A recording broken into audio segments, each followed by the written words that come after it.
Hello guys, उद्यमिता विकास entrepreneurship development second year के सभी स्टूडेंट्स के लिए BA, BSc, BCom, BBA, BCA foundation course के कुछ महत्वपूर्ण ऑब्जेक्टिव्स पुनः देख रहे हैं।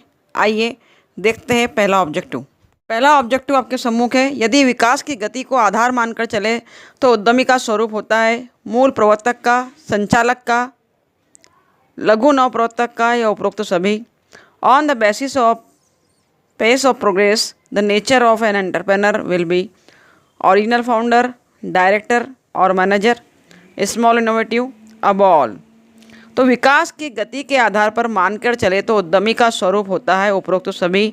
हमारा सही उत्तर होगा उपरोक्त सभी। द पर टिक कर लीजिए विद्यार्थियों।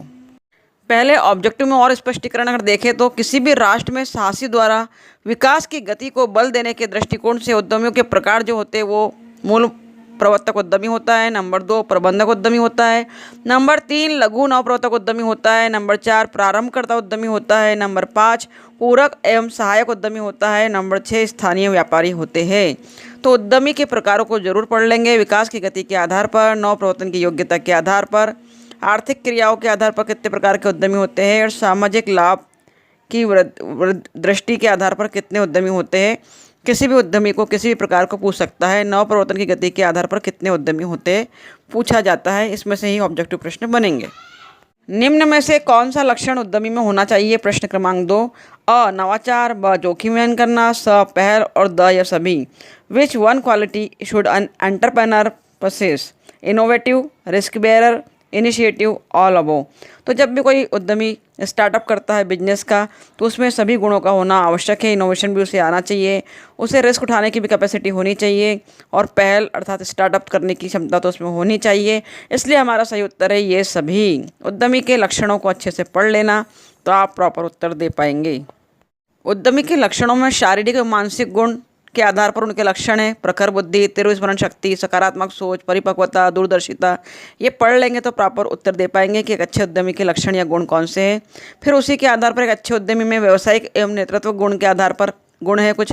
कड़ी मेहनत, नवप्रवर्तन कर्ता, स्वतंत्रता प्रेमी, उच्च उपलब्धि की चाह, उच्च आशावादिता, ऐसे उसके बहुत से गुण दिए गए हैं जिसे डिटेल में पढ़ लेंगे तो जब ऑब्जेक्टिव में पूछा जाएगा उद्यमी के गुणों में शामिल है तो आप सही उत्तर टिक पर पाएंगे विद्यार्थियों। अगला ऑब्जेक्टिव है 3 नंबर का। सतर्क उद्यमी, नकलची उद्यमी, आलसी उद्यमी आदि को किन श्रेणियों में उद्यमी का वर्गीकरण किया जाता है? अ अर्थव्यवस्था के स्तर के आधार पर, ब नवप्रवर्तन की योग्यता के आधार पर, स सामाजिक लाभ के आधार पर और द उपरोक्त में से कोई नहीं। हमारा सही उत्तर है नवप्रवर्तन की योग्यता के आधार पर। नवप्रवर्तन की योग्यता के आधार पर उद्यमी के 4 प्रकार होते हैं विद्यार्थियों। नवप्रवर्तक उद्यमी, नंबर 2 अनुकर्ता या नकलची उद्यमी, इनिशिएटिव एंटरप्रेनर, इनोवेटिव एंटरप्रेनर, तीसरा सतर्क उद्यमी, अलर्ट और फेबिन एंटरप्रेनर और चौथा आलसी ड्रोन एंटरप्रेनर। नवप्रवर्तन की योग्यता पर आधार पर 4 जो उद्यमी दिए हैं उनकी विशेषताओं को जरूर पढ़ लीजिएगा। अगला प्रश्न है विकासशील अर्थव्यवस्था में उद्यमी की प्रमुख भूमिका होती है एक प्रवर्तक, संगठनकर्ता तथा समन्वयकर्ता की, एक पूंजीपति की, एक जोखिम वहनकर्ता की, उपयुक्त में से कोई नहीं। The role of an entrepreneur in a developing economy is a as an initiator, organiser and coordinator, as a capitalist, as a bearer of risk, none of above. तो हमारा सही उत्तर है विकासशील अर्थव्यवस्था में उद्यमी की प्रमुख भूमिका होती है एक प्रवर्तक, एक संगठनकर्ता तथा समन्वयकर्ता की। कि विकासशील अर्थव्यवस्था में एंटरप्रेनर को बिजनेस का जब स्टार्टअप करता है तो एक प्रवर्तक भी होना चाहिए, एक संगठनकर्ता भी होना चाहिए और समन्वयकर्ता भी होना चाहिए। सही उत्तर पर टिक करेंगे अ। 5वां प्रश्न देखेंगे विद्यार्थियों। एक अच्छे उद्यमी के व्यवसाय में डैश पाने की प्रबल चाह होती है। पारिश्रमिक पाने की चाह, स्वतंत्रता पाने की चाह, स व्यक्तिगत लक्ष्य पाने की चाह या उच्च उपलब्धि पाने की प्रबल चाह। तो एक अच्छे उद्यमी के व्यवसाय में उच्च उपलब्धि को पाने की चाह होती है, हाई अचीवमेंट को पाना चाहता है। हमारा सही उत्तर है हाई अचीवमेंट, डी उच्च उपलब्धि। 6 नंबर का क्वेश्चन देख रहे हैं। उद्यमी वह व्यक्ति है जो विचारों को लाभदायक व्यवसाय में रूपांतरित करता है। यह कथन किसका है? वॉलरस का, ऑर्थर डेविंग का, एली का या बर्न का? तो उद्यमी वह व्यक्ति है the one who transform ideas into profitable business is an entrepreneur whose statement is this. तो ऑर्थर डेविंग ने कहा है कि उद्यमी वह व्यक्ति है जो विचारों को लाभदायक व्यवसाय में रूपांतरित करता है। 7वां प्रश्न देखिए, उद्यमियों का प्रबंध की कार्य है नियोजन, संगठन, निर्देशन या उपयुक्त सभी। प्लानिंग है, ऑर्गेनाइजेशन है, डायरेक्शन या ऑल ऑफ द अबव, सारे है, ऑल ऑफ दिस है। तो नियोजन की बात कर रहे हैं हम, प्लानिंग है, संगठन है, निर्देशन है। The managerial function of entrepreneur is क्या है, तो हमारा उत्तर है उपयुक्त सभी। उद्यमियों का जो मैनेजरियल कार्य है वो नियोजन भी है, प्लानिंग भी है, संगठन भी है, ऑर्गेनाइजेशन भी है और डायरेक्शन भी है। तो सही उत्तर हमारा है उपयुक्त सभी। 8 नंबर का प्रश्न क्रमांक देखिए, उद्यमी उद्योग का कप्तान होता है, यह कथन किसका है, तो इसे हम देख चुके हैं प्रीवियस वीडियो में। उद्यमी उद्योग का कप्तान होता है, यह कथन मार्शल ने कहा है, याद कर लेंगे। 9 नंबर का ऑब्जेक्टिव आपके सम्मुख है, उद्यमी का गुण है। तो जब गुण और लक्षण को पढ़ लेंगे आप, 2 तरह से लक्षण दिए हैं, शारीरिक और मानसिक के आधार पर और नेतृत्व की क्षमता के आधार पर गुण दिए, पढ़ लीजिएगा। नवाचार, सकारात्मकता, नेतृत्व और उपयुक्त सभी। तो अगर उद्यमी के गुण की बात करें तो उसे नवाचार भी करते आना चाहिए, इनोवेशन भी आना चाहिए बिजनेसमैन को, सकारात्मक पॉजिटिविटी भी उसमें होनी चाहिए, लीडरशिप भी उसमें होना चाहिए। हमारा सही उत्तर है उपयुक्त सभी उद्यमी का गुण है। द पर टिक कर लेंगे। 10वां ऑब्जेक्टिव हमारे सम्मुख है, उद्यमी की विशेषता नहीं है। पुनः गुण या लक्षण को पूछा गया है, गुण की बात करें, लक्षण की बात करें, विशेषता की बात करें, एक ही बात है। तो उद्यमी की विशेषता नहीं है, वह अवसरवादी होता है, नंबर 1। नंबर 2 भ्रष्ट होता है, नंबर 3 पेशेवर होता है, नंबर 4 साहसी होता है। तो अगर एक एंटरप्रेन्योर की बात करें, उद्यमी की बात करें तो अवसरवादी होता है, अपॉर्चुनिटीज़ को वो भुनाता है, मौक़ों को भुना लेता है, सही है। पूछ रहा नहीं है तो पेशेवर होता है, उद्यमी तो पेशेवर होता है, प्रोफेशनल होता है अर्थात। और ब दिया है भ्रष्ट, तो भ्रष्ट नहीं होता कोई भी उद्यमी, करप्ट नहीं होता, भ्रष्ट नहीं होता। नहीं है, उद्यमी की विशेषता नहीं है तो भ्रष्ट नहीं है। हमने जो विशेषताएं पढ़ी उसमें कहीं भी ये पॉइंट नहीं है कि उद्यमी भ्रष्ट होता है। तो हमारा सही उत्तर है ब भ्रष्ट।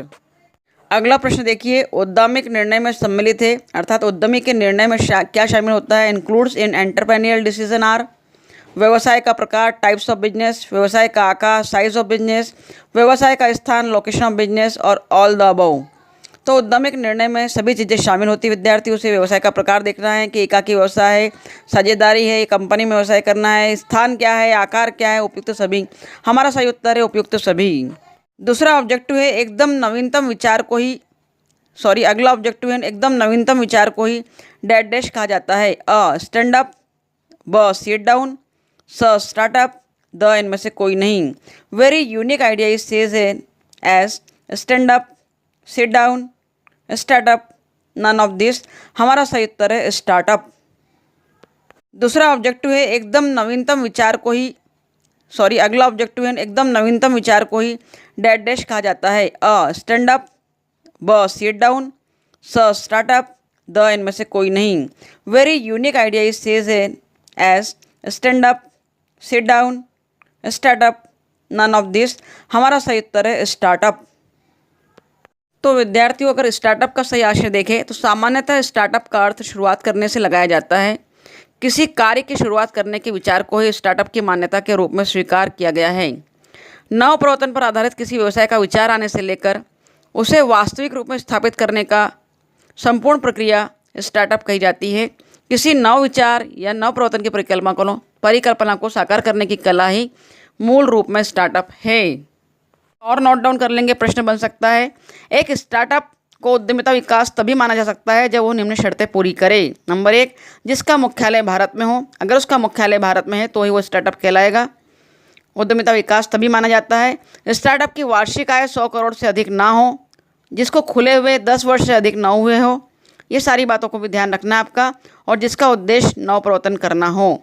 अगर ये सारी बातें शामिल है तो ही उसे हम स्टार्टअप या उद्यमिता विकास की संज्ञा देंगे। अगला प्रश्न आपके सम्मुख है, नव उद्यम अर्थात उद्योग की बात कर रहे हैं, स्थापना की प्रक्रिया में शामिल है अच्छे विचार की खोज, व्यवसाय योजना का निर्माण, पर्याप्त पूंजी की उपलब्धता, उपर्युक्त सभी। तो जब भी एक नवीन उद्योग की स्थापना हम करते हैं तो हमें अच्छे विचार की खोज करना ही है, फाइंड अ गुड आइडिया। व्यवसाय योजना का निर्माण भी देखना है, डेवलप अ बिजनेस प्लान कि कैसे डेवलप करेंगे उसे। पर्याप्त पूंजी की उपलब्धता, ensure you have adequate capital, पर्याप्त पूंजी आपके पास है अथवा नहीं। तो हमारा सही उत्तर होगा द सभी की आवश्यकता होती है विद्यार्थियों, इसलिए सही उत्तर है ऑल ऑफ द अबव। चौथा प्रश्न आप देख रहे हैं, स्टार्टअप की वार्षिक आय डैश करोड़ से अधिक नहीं होनी चाहिए। पहले भी मैंने समझाया कि स्टार्टअप किसे कहेंगे, कुछ 4-5 बातें मुख्य थी जिसे नोट डाउन करेंगे तो हमारा सही उत्तर होगा स्टार्टअप की वार्षिक आय 100 करोड़ से अधिक नहीं होनी चाहिए। और अंतिम प्रश्न देखते हैं विद्यार्थियों, इसमें स्टार्टअप की शुरुआत के लिए हमने कहा कि अद्भुत विचार भी आवश्यक है। तो इस प्रकार का कोई विचार साधारण नहीं होता, एक अत्यंत दुर्लभ विचार होना चाहिए जिससे ग्राहकों को अनसोचे लाभ मिलने लगे। अद्भुत विचार को हाथों हाथ ले, यह हमारे स्टार्टअप में कहा है। जैसे आप एक फ़ोन करो तो टैक्सी आपके पास भोजन, नाश्ता व अन्य सुविधाएं त्वरित उपलब्ध कराने वाले जोमेटो, ओला इसी श्रेणी में रखे जाते हैं। ये अद्भुत विचार है। नियोजन की बात करें तो यूनिक आइडिया को मूर्त रूप देने के लिए आपको व्यवस्थित योजना बनानी पड़ेगी। और व्यवहार्यता की बात करें तो आपके अद्भुत विचार एवं नियोजन को मूर्त रूप किस प्रकार से किया जा सकेगा, यह देखना सबसे महत्वपूर्ण काम है। इसलिए हमारा उत्तर होगा स्टार्टअप की शुरुआत के लिए आवश्यक है द उपयुक्त सभी। तो विद्यार्थियों, आज हमने स्टार्टअप के कुल 15 ऑब्जेक्टिव प्रश्नों को कवर किया है। कुछ डिटेल एक्सप्लेनेशन भी आपने देखा है। और भी कोई क्वेरी हो तो कमेंट बॉक्स में लिखिए। Thank you very much for watching my video. Thank you.